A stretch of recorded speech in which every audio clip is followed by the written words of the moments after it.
Welcome back to the sweatshop. In today's video, we're going to be working on this 2002 Acura RSX Type S. What we're doing in today's video is we're going to be showing you exactly what issues that Tissues wouldn't solve we had on this wonderful Type S. Essentially, we had a P1457 code come up, which essentially tells you that there is a leak in the system somewhere and then it's not able to draw a vacuum. So what that essentially means is that when it goes to shut the system down so it can suck the air in this canister and in the top of the tank into the combustion process so that, you know, it's burnt responsibly and not vented to atmosphere, essentially it's saying it can't do that. Most common culprit is this guy here. Now, currently it seems to be working fine. However, when I did touch it, it definitely took a bit of energy to get this thing to work again. Now, I don't know whether banging on this thing, trying to get these wonderful screws out, had any real impact on this thing coming to life again. However, it did not jump to life as soon as we tried to apply power to it. So, my estimation, that is a faulty valve. Not completely uncommon for this type of car because this car sat for quite a while before anyone's tried to work on it or whatnot. So, components like this do stick and tend to seize sometimes. We basically found this to be faulty because here and there it would kind of stick. Currently it's not doing it. So whether you want to take the risk of putting it back on after potentially freeing it up is up to you. However, we've gone ahead and replaced it with a new valve because the valve isn't too expensive. I think we paid like $120 or something like that. I can't remember off the top of my head. I think locally or like $200 or something like that. When calling the dealership, man, there's quite a bit of sticker shock. This thing here was like, I think it was like $350 or something like that. And then this canister, dude, at the dealer, I think he had told me it was like $700. I can't remember off the top of my head, but I knew it was goddamn expensive because first thing I said is, well, we're not doing that shit. That's crazy. Nonetheless, we ended up pulling this guy off so we could test it. It is quite the challenge to pull this guy off of this without ruining everything. I will tell you that the last thing you want to do is use any sort of heat. It needs to be percussion and just brute strength that gets these guys out. WD-40 can help. However, in most cases, it doesn't really have much of an effect because, well, nothing's gonna penetrate that sort of rust. That thing was rusted pretty good. Nonetheless, I deemed the valve to be faulty, and then after I inspected our wonderful canister, we saw a crack. Actually, two cracks in this area here. It was a small one there and one there. So that could have been the issue to begin with. I really don't know, but when testing this guy,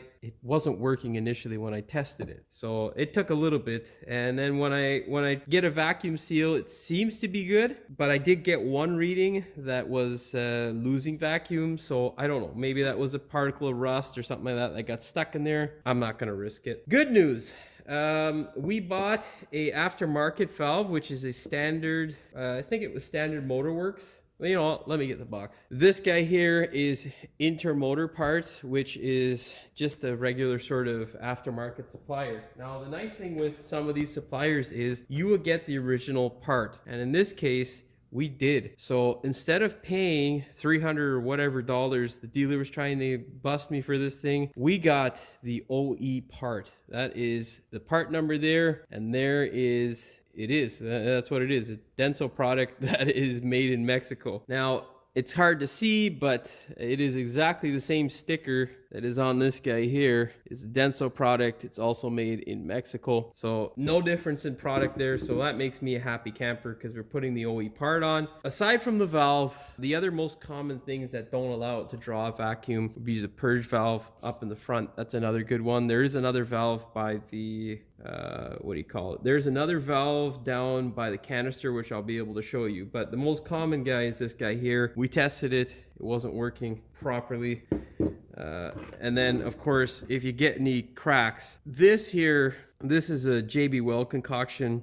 Basically, what I did was smooth out the crack and sand down this area here with a wire wheel and then apply the paste. This guy here should do the trick.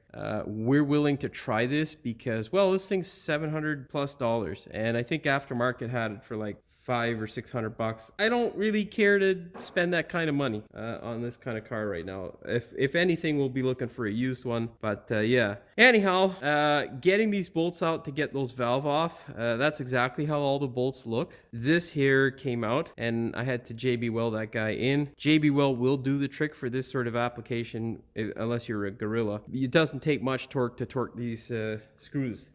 Now, with regards to the screws, make sure you anti-seize the hell out of this stuff. Your new screws as well. If you can't get new screws, I did not get these from Honda. This is stuff that I pull out from just scrap cars that I have and whatnot. So obviously most of you guys probably aren't going to have that as an option. What you can do is grind off all that rust, and then on the head of the bolt here, you just basically make a slot so it becomes a flat screwdriver type bit or screw head. You engrave that nice flat slot, and essentially you can get a nice small flat screwdriver in there to wind it back in, and you can reuse the bolt. There's no point in trying to get a Phillips in there again unless you have a sandblaster or some kind of rust eater. Ain't gonna do shit, and you're just gonna lose your mind. Nonetheless, with all that wonderful information out of the way, before we get started with today's video, do me a big favor, hit that subscribe button as well as the notification bell so you never miss any of my new videos. Now, obviously, you can see I've got my bench full of parts, which means that I've already taken the stuff out. I wasn't planning on making a video on this particular subject matter, but I figure we have some time. The customer's not in a time crunch for the car, so I figure I can make something that is, helpful to you guys out there, because Evap is a pain in the ass. It's one of those systems that can really be stupid. Anyhow, I hope this information was helpful. What I'm going to be doing now is showing you how to put this thing back in the car, and I'll be explaining as well how we disconnected it from the car so you know exactly what's up. Before we install this valve here, just to show you, this thing is not stupidly mounted into the car. There is a 12 mil here that holds it, and then you want to yank this back and pull it down just a bit, very gently. These canisters, like I said earlier, are stupidly expensive. You do not want to be on the receiving end of one of these bills. You want to make sure that you're gentle with this product, because if it breaks, well, you're kind of screwed. Definitely inspect it, because if you see any cracks, they may be remedied with something like a 2-part epoxy like JB Weld or whatnot, and you can definitely save yourself some good coin doing that. Now, the valve pretty much only goes one way. You don't want to put it in the wrong way. Make sure you put a little bit of WD-40 in this section here, or any kind of lubricant really, just to make sure it goes in easily. Spray a little bit on and spread her, baby. Yeah, so all you got to do, spray a little bit on, spread it around, spread the love. And then what you want to do is slide this guy in nice and gently. Oh, that guy does go like that, Jimmy. Goes like so. Okay, just like so. All right, once you get it to sit in there, all you're gonna do is simply thread the bolts up. Get a number 2 Phillips bit, or well, whatever bolts you replace it with, because if you're in the rust belt, not a goddamn chance you're getting the original ones out without a fight. So just, decently tight, nothing extremely tight, because just a little guy. All right, don't drop the fucking bolt. Get that guy in there like so, and thread it up by hand. And like I say, those inserts as well, when getting them off, do not use any heat at all. No open flames. Please heed the warning. This guy is full of gasoline vapor. It may not be really raw vapor. It could be old. However, it's still explosive. So yeah, that shit will blow up if you heat and the vapor is, ignitable. That shit could be disastrous. So don't be an idiot. What I did to get these bolts off was basically take a vice grip, just a nice small 6-inch guy, this little guy here, and grab those bolts and wrench on them as hard as you can. Make sure you get as hard of a grip as you can with the vice grip, and that should take care of things. Like I say, you can try the WD-40 route. For me personally, I've never really had much luck. Now, word of caution, if you are going to do this job in the driveway, it's not impossible. However, use jack stands. Do not be an idiot and get underneath your car without jack stands. No one wants to die trying to save money. You look extra stupid in the casket. Okay, yeah, a bit gory, but whatever, you get the point. All right, let's put this thing up in the air, and we shall see from where this nutty piece of plastic hail from. All right, this here, of course, is the crevice from which our wonderful Evap canister comes out of. There are Well, let's get the hose connections out of the way. There are 3 hose connections. This little small guy here, we got this little guy here, and this guy that goes to your tank, I believe. This guy goes to your filler neck. Nonetheless, you got to get those guys off. They are relatively easy to get off. This guy here, you got to squeeze the tab on either side there. You got one there and one here. Don't try to yank it off extremely aggressively. It is attached to, well, it's all plastic, but it's attached to plastic and will break. As for connectors, you got this guy here, and that's it. On this side here is another valve that potentially could be bad, but like I say, the other valve that commonly goes bad on these guys is the one up there. And oh yeah, there is this other little hose bastard up here. There's lots of them. Just make sure you remember that. Count the hose connections to make sure you get them all back. One of the most common problems we get with guys who try to service this stuff is, well, they put in new valves, they put in this, they put in that, and then oftentimes they've forgotten one of the little hoses that go to these systems. Like I say, can't stand Evap. It's not a terrible system, however, it's one of those systems that is overly complicated most times for no real reason. Anyhow, let's go get our wonderful bucket. Now, what you're going to need to do is get your 12 mil as well as a 10-inch extension, well, 6-inch would do as well, and a 12 mil socket. What you're going to do is make sure you get this guy slid in to the back of the canister here, okay? Don't forget to get that guy attached. What we're going to do now is simply, well, it's kind of hard to see here, but we're going to get this stuff out of the way. You can connect the hoses if you like to. Makes it a little bit easier. WD-40 also makes quick work of connecting the hoses because, well, that lubricity is wonderful. All right. I'm going to make sure it's out of the way here. Now, before you slide it in to that bracket, you got to make sure, oh, God damn it. You got to make sure that this fella here is gonna slide in to the little slots. Okay, don't be overly aggressive. Now we should be able to catch that bolt. Make sure you catch that bolt, because the last thing you want is your canister falling out of the car. All right, now with the bolt caught, just run it up by hand.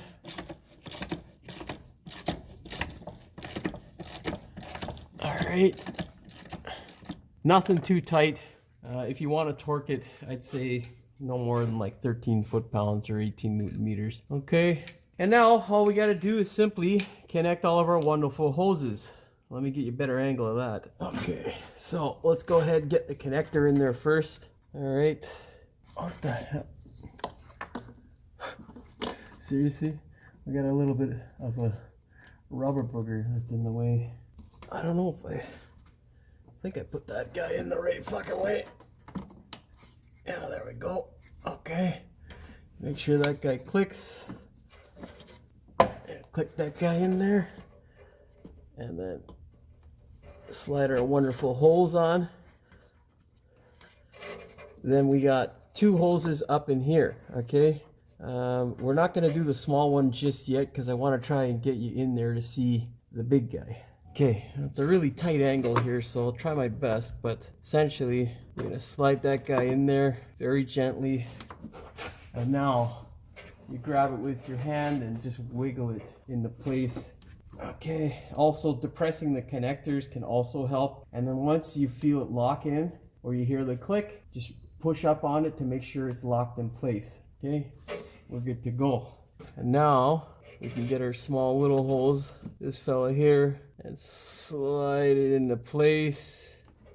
Make sure it goes on all the way, and we're good to go. Now all you gotta do before you start doing any tests is basically check everything out, make sure that everything is in place again, make sure you didn't miss any hoses. You should be good to go. Another thing you wanna check out is basically to look and see if you don't see any sort of rust, excessive rust. Now this is excessive, however, you don't see anything that looks like it's falling apart. Unless you're kind of a rust belt mechanic, kind of hard to explain here, but essentially it's not uncommon as the cars get older to have the filler neck rot out. That could potentially be the problem here. However, we've had evidence otherwise, so we do those components first. If for whatever reason we have another code come up, we're gonna try and pull vacuum on the system. We'll be checking the valve in the front. because that's the next most common issue. And like I say, if we didn't find any issues with the evap canister or that shutoff valve, we would have checked that stuff next. Hopefully I don't have any issues, otherwise you'll be seeing a part 2 on this. But yeah,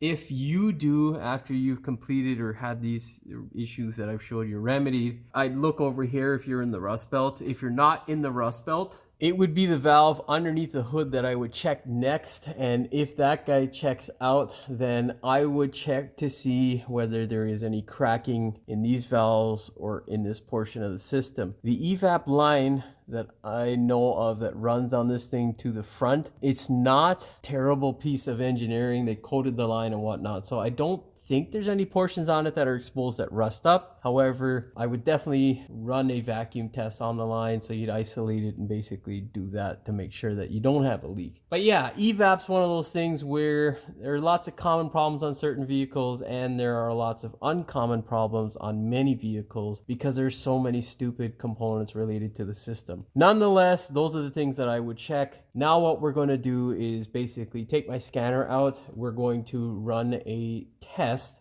basically asking the vehicle to do its test through a scan tool to see whether we have a vacuum leak. Now, it could be an inconclusive test or a test that is not going to give us a proper result because the tank currently is pretty empty. There's not much, and usually with evap it activates between 20 and 80%.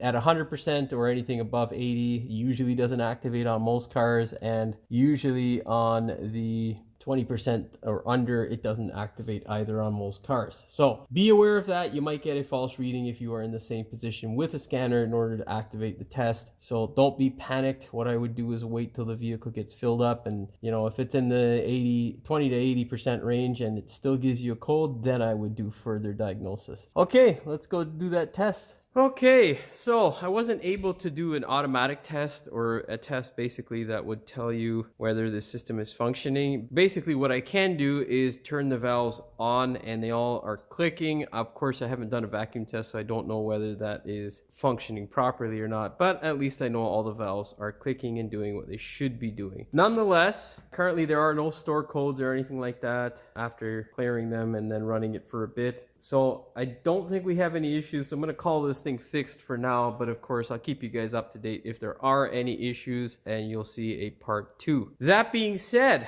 hopefully you found the video entertaining as well as informative. If you did, please like, share, and subscribe. Don't forget to hit the notification bell so you never miss one of my new videos. And as always, thank you for watching. We will see you in the next one. What we're doing in today... Fuck. Cocksucker.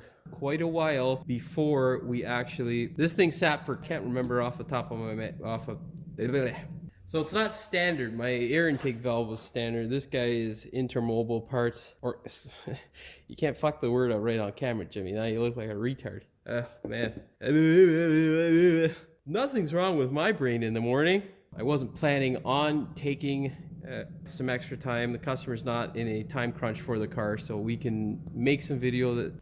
Or fuck's my WD, you motherfucking bitch. Come on, damn it! Every fucking time I need something, that's when this motherfucker goes missing, you know? Well, we're almost out of WD. Oh, fuck's sakes, it's right in front of me, man. It's like the the WD-40 is on my goddamn cart like a retard. Anyhow, bloopers. We shall see from whence... This here, of course, is the crevice from which crevice. Oh, my light's fucking dead as shit, guy. Oh, what the come on, guy. And that's basically what I can and can't do. Crevice. Woo!